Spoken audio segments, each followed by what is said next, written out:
Halo semuanya, bertemu lagi di channel UASOF untuk tutorial membuat sistem klinik gigi bersama saya, Morin. Di video ini kita akan menjelaskan cara menggunakan sistem klinik gigi yang akan dibuat menggunakan Badaso. Untuk yang baru mengenal Badaso adalah tools yang bisa membantu kita membuat aplikasi 10 kali lebih cepat, dan Badaso ini juga open source. Untuk teman-teman yang ingin mengetahui lebih lanjut tentang Badaso, silahkan tonton playlist Badaso Getting Start, linknya ada di deskripsi di bawah. Sekarang saya akan melanjutkan untuk menjelaskan bagaimana cara kerja sistem klinik gigi yang akan kita buat. Ini merupakan tampilan dashboard kita. Di sini saya akan menjelaskan mengenai role yang akan kita gunakan, di mana kita hanya memiliki satu role, yaitu role admin yang dapat mengakses semua data dan fitur yang kita buat. Fitur yang akan kita buat dan gunakan ada 6, yaitu terdiri dari 2 fitur utama yang merupakan fitur default dari Badaso, yaitu Role Management dan User Management. Sementara untuk 4 fitur utama lainnya yang akan kita buat, yaitu fitur untuk dokter, pasien, service, dan transaksi.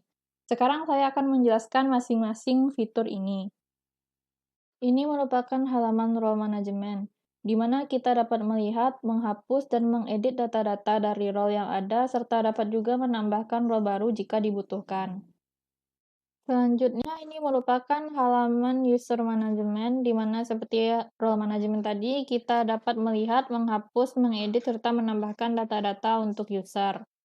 Nah, kedua fitur ini, User Management dan Role Management, merupakan fitur default yang akan kita dapatkan jika sudah menginstal project Badaso. Selanjutnya, kita akan melihat 4 fitur yang akan kita tambahkan sendiri menggunakan fitur yang sudah disediakan oleh Badaso. Ini merupakan halaman untuk kita memanajemen data dokter. Sama seperti halaman roles dan user tadi, kita juga dapat melihat, menghapus, menambahkan, dan mengedit data-data dari dokter. Di mana jika kita ingin menambahkan, kita dapat mengklik button action di sini, lalu klik add. Selanjutnya, ini merupakan halaman untuk pasien, di mana di sini akan dicatat nama pasien, gender, tanggal lahir, telepon, serta address dari pasien. Sama seperti fitur dokter tadi, di sini kita juga dapat menambahkan, menghapus, serta mengedit data dari pasien. Ini merupakan tampilan untuk halaman manajemen data layanan yang disediakan oleh klinik gigi.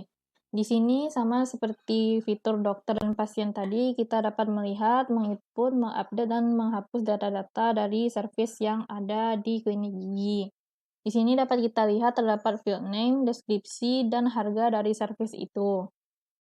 3 fitur tadi, selain untuk mencatat data-data agar mudah dibaca, juga akan terrelasi ke fitur transaksi ini, di mana saat input data transaksi, data dari ketiga fitur tadi akan diambil untuk mengidentifikasi nama dokter, pasien, serta kasir yang terlibat dalam transaksi pembayaran. Sekarang saya akan memperlihatkan bagaimana cara kerja fitur transaksi ini. Untuk menginputkan data transaksi, klik button action lalu pilih add. Di halaman Add Transaksi ini, kita akan menginputkan data-data yang diperlukan untuk transaksi. Ada beberapa data yang diinputkan di sini. Yang pertama, kita pilih service name-nya. Kedua, pilih nama pasien yang melakukan transaksi. Selanjutnya, pilih nama dokter yang menangani pasien. Untuk nama kasir dan tanggal transaksi akan langsung ditampilkan sesuai nama dari user yang sedang login dan tanggal saat transaksi dilakukan, serta keduanya tidak dapat diganti. Untuk data amount di tabel transaksi ini, tipe inputnya hidden, di mana field amount ini akan diisi oleh value price berdasarkan service name yang kita pilih tadi. Terakhir, kita pilih metode pembayaran. Jika semua data sudah kita isi, klik tombol submit ini. Setelah data disubmit, maka semua data yang kita isikan tadi akan mengisi semua field di tabel transaksi. Nah, ini datanya sudah masuk. Nah, itu saja untuk video pengenalannya. Di video selanjutnya, kita akan mulai dari awal, yaitu menginstal project Badaso. Terima kasih, sampai jumpa di video selanjutnya.